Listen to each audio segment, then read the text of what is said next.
سلام. اومدیم با یه آموزش بسیار مشکلی که خیلی از پلیرهای ماینکرافت نتونستن انجامش بدن. بچه ها اومدیم بهتون یاد بدیم که چگونه مود گوشی رو داخل ماینکرافت موبایل فعال کنیم. شما بچه ها اول میایید داخل قسمت اینجا، این قسمت رو میزنید،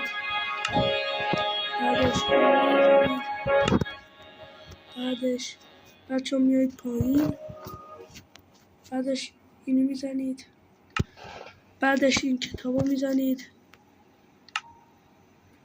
بعدش هر کدوم از مودهایی که دلتون خواست رو انتخاب میکنم.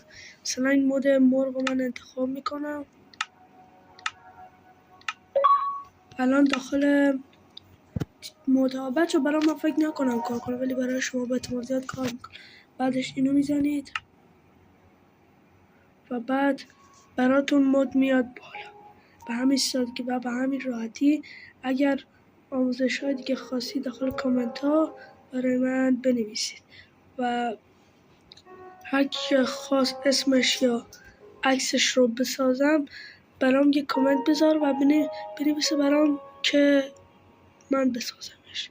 خداحافظ. تا ببینیم براتون الان نشونتون بدم تا این بریم و بیایم. خب بچه ها اگه توجه کنید مرغ‌های بازی عوض شده. بله روشو کنید، مرغ‌های بازی عوض شده. بله اگر از این آموزش ها خواستید تو کامنت ها برام بنویسید، من براتون از این آموزش ها بیشتر میدارم.